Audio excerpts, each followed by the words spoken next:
Hey everybody, Edo here, and I am excited today because I have Nigel Matthews. Yes, Nigel Matthews on the line, CEO of GamesQuest. Welcome, and welcome back. You've been on the channel before.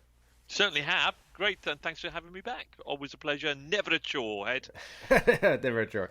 Well, and actually, interestingly enough, we aren't going to be talking about shipping and fulfillment and freight and all those things. Exactly that boring world of, you Absolutely. know, Yeah. commerce. Um, But instead, you reached out, and it sounds like you're bringing up a new game on Gamefound from a mystery and adventure game called Halloween Night. But like, it's an interesting story. I know. So like, why don't we? Okay, so Mister Package Man, tell us about the this whole game thing you're doing. So it's weird because I'm now on the other side of the fence, and it's been a very very interesting journey. And that journey it started about 20 odd years ago with a couple of my You weren't friends. even born yet. Come on. Oh, I know, right? I look a bit old for my age, but yeah, probably even longer than that. Actually, probably about 30 years ago. Yeah, it gets hard In to fact. remember things I at your know, age. I right? It's just understand. yeah, with memory dim. So no, we used to. So what we used to do is we used to at conventions.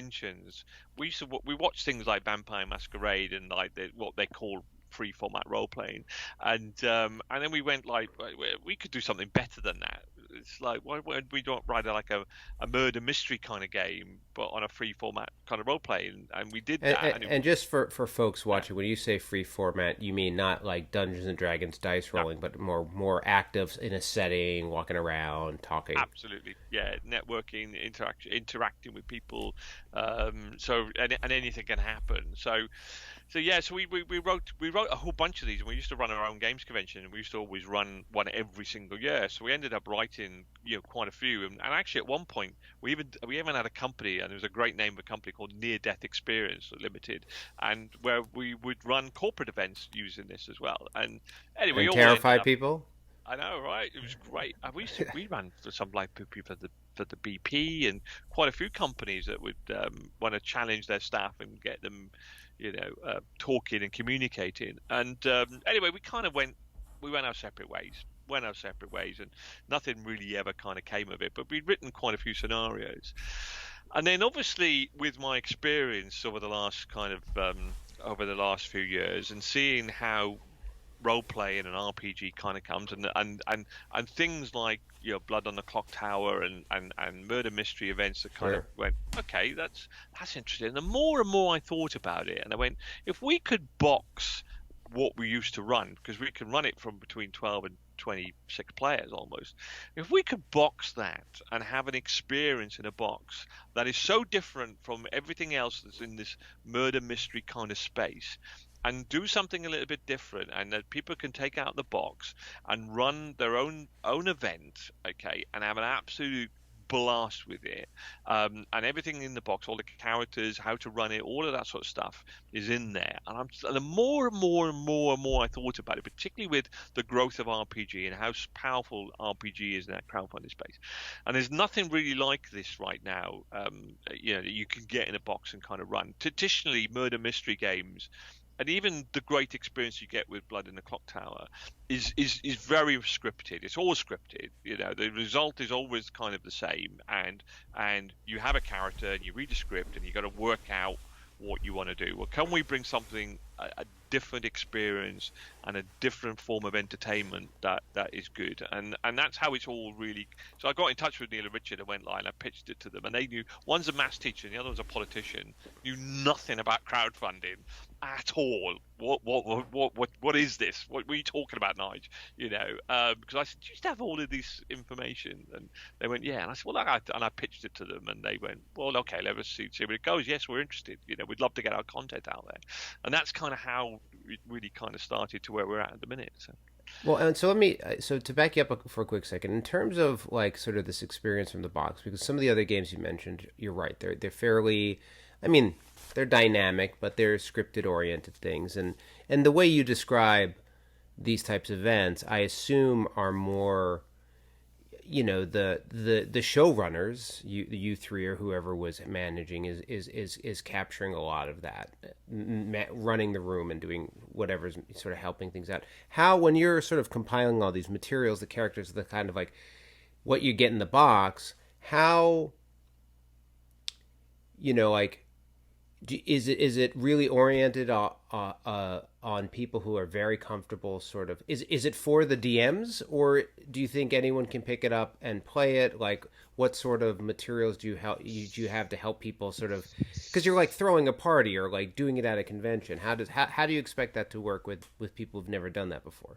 So if we had just gone and made some assumptions based on our previous experience about how it could be run, I think the experience out of the box wouldn't be very good, if I'm brutally honest. So we went back to the drawing board and we run a whole host of events, and we're very selective about the audience that we wanted to achieve, and not just people who were A, confident people, or B, your typical role players as well. We made a real cross section, and we've done a lot of market research, an anonymous market research about how they enjoy the evening, how can improve, and that sort of stuff as well, and how we can get things kind of going. And what we've done is, and I use my daughter as a really good example, who's a bit of a not antisocial but anxiety, social, awkward then in these sort of environments. And Don't worry, she said she won't watch this, so she won't it's watch fine. it.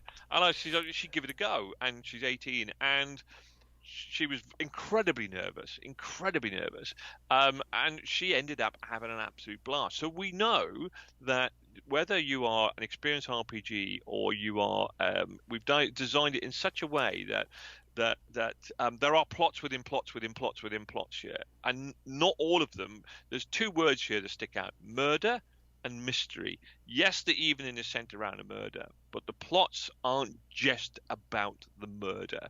There's mystery here. There's other things going on, and that's when we say the game is replayable, because your characters, your objectives during the evening could be completely different, and because what I term as a sandbox environment, anything can happen. Anything can happen. You could be murdered during the evening. You could murder somebody else during the evening.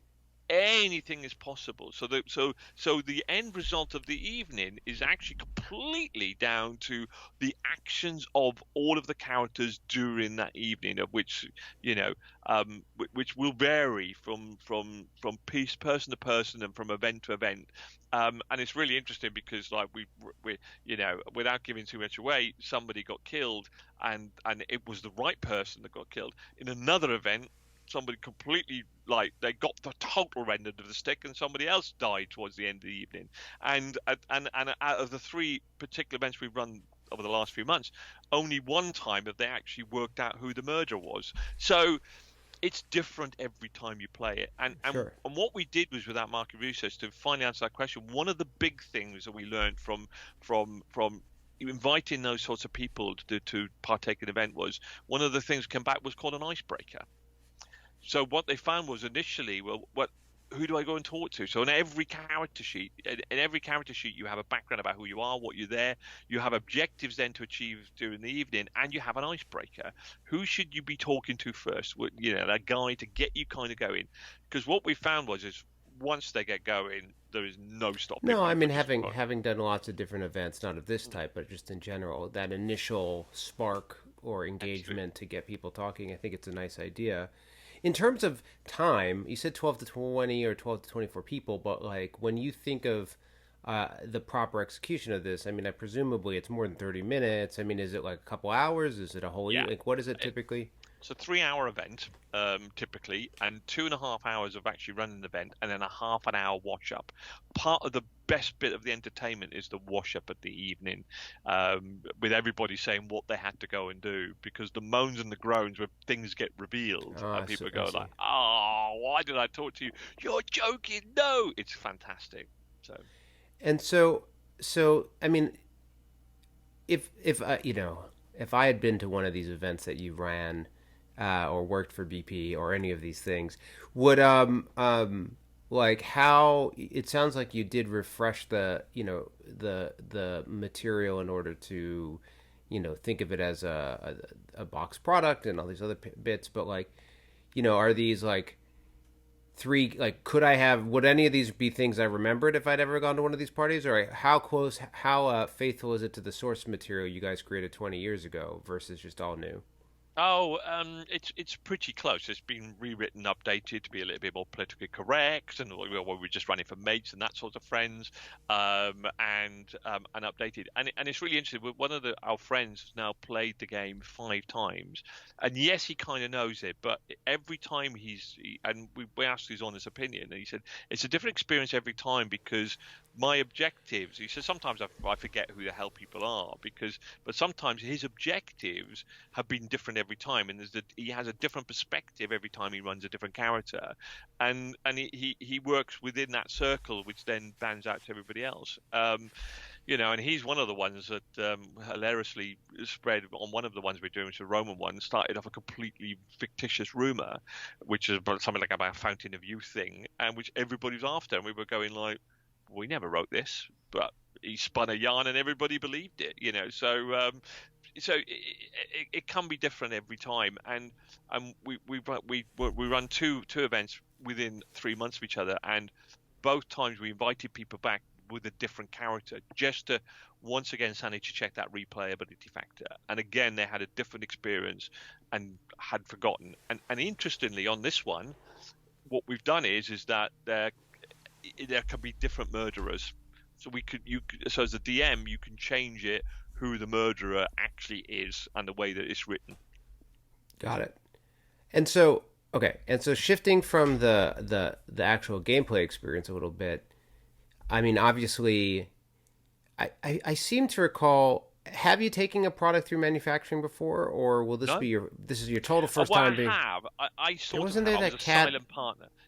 We did a game called Pet Evil with a friend called Joe. We backed and supported it as a company, so we owned 50% of it. But it was Joe really that kind of Got it. went through and did all of that. I was kind of in the background sorting out logistics and stuff. So it's the first time I've kind of gone through sourcing manufacturers, Fun. marketing, all of that sort of stuff, me personally. So, but yeah.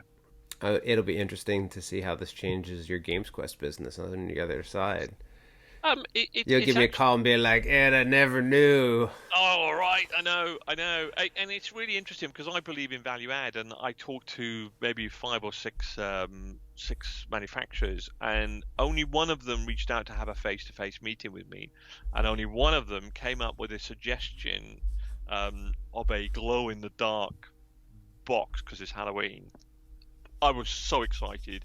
I was sold, and that manufacturer, price-wise, was about the same. But that value add, that idea, and that suggestion for me was just like a deal breaker for me.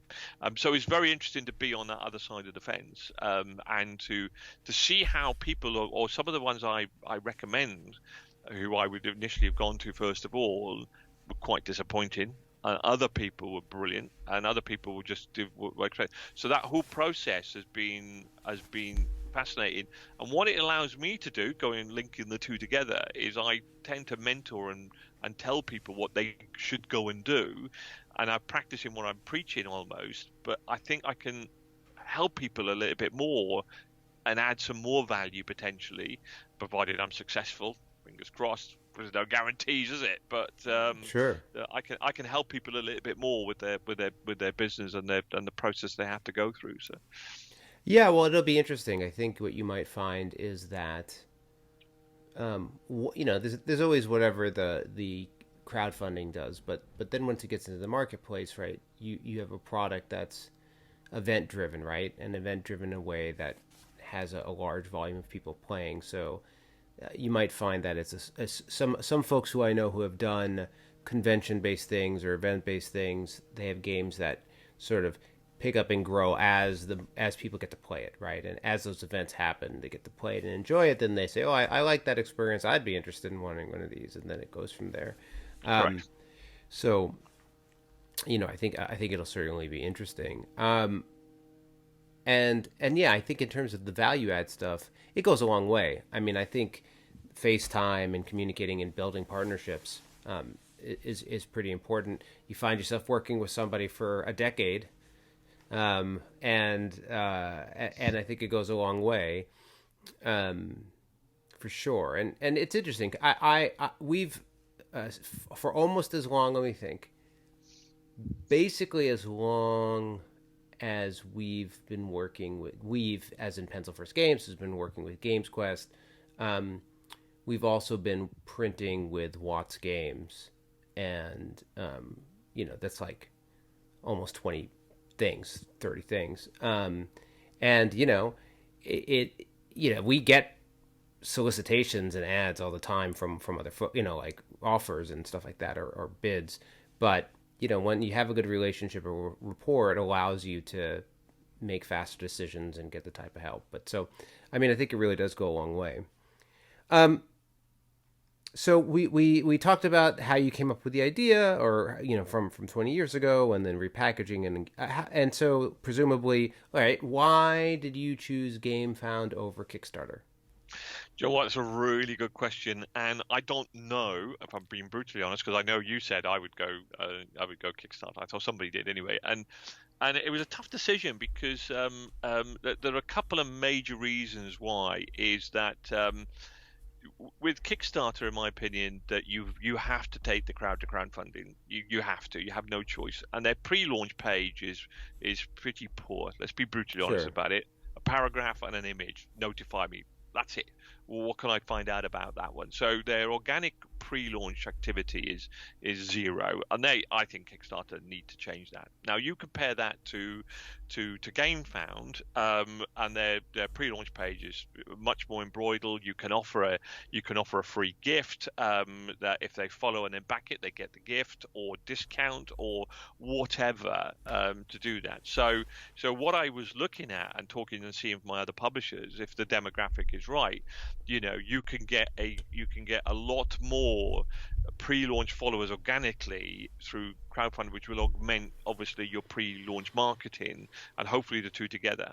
Now, the downside is that obviously you'll probably get more organic growth if you fund on Kickstarter, by the sheer volume of people that might potentially see you. But then you have a lot more competition. And so for me, it was a tough decision because I know RPG is incredibly strong on Kickstarter as well. So why wouldn't I not do that? And we're not looking, we've got about 10 to 20 scenarios already written that we can quickly, easily adapt. So for us, it's all about that. We are looking to have a reasonable success without it going mad in terms of proof of concept that it works, etc. as well. And the other thing is, as you may or may not know, obviously that Kickstarter do not, and even though I'm a VAT expert in terms of when I say expert, I know a lot. I'm not a qualified accountant and stuff, but I know a lot how VAT works in Europe. And for the simplistic version of GameFound, acting as an online marketplace and collecting and dispersing the VAT for you as a publisher is fantastic. In the EU, it's great. Why would you not do that? So kind of two factors: pre-launch activity, and the taxation side of things, as well. So that's really was my big decider. But it was more to do because I can take care of the tax, not a problem. But I was it like, I was hope more to do. so. We I work know, with right? you guys for UK. But more gambling on, not gambling, but more betting on the, well, I said not gambling, and I say the word betting, but more on what sold me was the pre-launch. And GameFound were fantastic. Their reach out program is excellent. Their account management is Yeah. excellent. And that's kind of what we decided to kind of go with. So Yeah, I think I found that to be super interesting. What did I suggest? It may not have been me. I don't no, it know. wasn't you actually. I remember who it was now. It wasn't you. Okay. Not that they may have the context around the.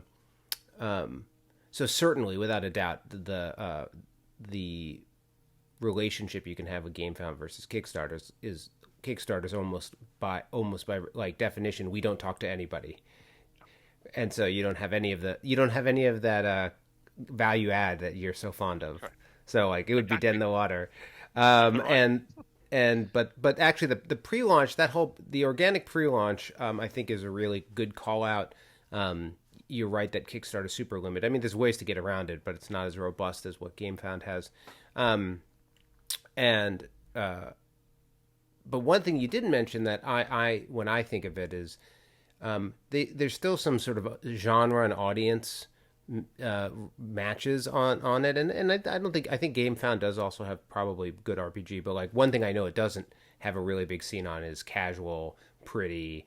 Like there have been a couple titles in there, but a lot of it is the miniatures, the heavier games, the those other genres. So for Pencil First Games, that's been one of the larger like. It's not really. I agree. I don't know how much of our audience is over there, but I mean, there's tons of people. But anyway, but yeah, And it's in those are GameFound pretty were sound very, reasons. very honest with me. Very honest with me. They said like your genre sits pretty much right in the middle. It can be it can be hit and miss on either, and they didn't oversell themselves at all. So in fairness to them, but yeah. Yeah. No, I've had conversations with GameFound, and I found them to also not sort of like here's our value, that's their value, we're cool either way, sort of vibe, which I thought made sense. Well, I feel like so cool, and so you're going to go through this process. I certainly hope it's a success and goes well. I think you're on the nice side. Good, you didn't do this 3 or 4 years ago, right? Like, good, you're on a better side of people Yeah. being willing to get together. And there's a hunger for it now. I think there's definitely a hunger for something that allows people to be more socially interactive and a I don't know a something to bring more people together in that sort of environment. But yeah, Yeah. Well, I admit I don't typically play too many of these types of things, but I'd be curious once you go through your process, maybe giving it a shot. I did. It's not the same thing, but Two Rooms and a Boom and some of the other ones that are probably still a little bit more on the scripted side or more on the. There's like, more game mechanic-y maybe. Not knowing what you're talking about exactly, but anyway, I'm looking forward to it. Okay, so hold on. Key question here. So we'll link. You have your landing page up or whatever it is, the GameFound page. We'll link that for folks who are interested and curious. It's Halloween night. Is it like when is it launching? so we hope to launch on Halloween night, which is the 31st. We've literally exciting news. We've just literally launched a competition where if you follow on GameFound and then you back it, there's going to be we're working on there's some background stuff happening in terms of offering an art print. But you will be entered automatically into a competition and you will be able to see where we've taken people who have played it in fancy dress and then made characters up in the game as an example. But you will be entered in a couple, one male, one female entry that you will be if you back it. You follow and you back it, you will be entered into a competition to have your face as one of the characters in the game as well. So Very you fun. could be immortalized, but we will be given a poster away as well, an art print poster as a gift, a free gift if you then go ahead and back the game as well. So it's on GameFound. The pre-launch page is up, so they can kind of go, or they can sign up to our newsletter on mysteryandadventuregames.com. Lots of exciting context. We are talking to a national broadcaster who might well cover our event on Halloween night here in the UK, which would be amazing. Wow. I know, right? So, but they're on the hook and they're interested, which would be amazing. So we have lots of really good, cool content on our website. You can see what it's about. The artwork we're so amazed. We found an amazing artist, bizarrely on Fiverr. So big shout out if you do your homework, if you go through it all. There are some amazingly talented artists. We're about to launch a couple of really cool videos with some amazing voiceovers about the game. So really lots of exciting. Light it up, man. Good luck. No, right. It's just it's exciting.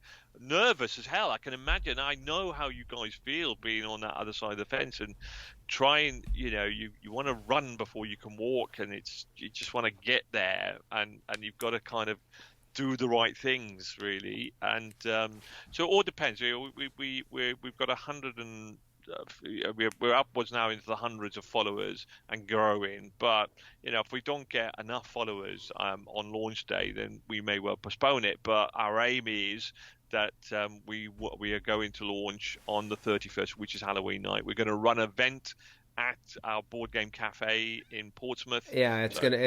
You'll amazing. find that as you line up your marketing, it becomes more awkward to punt. Right, like when the Yeah, national media is there looking forward to your launch, you think you probably end up doing it, but we'll yeah, see.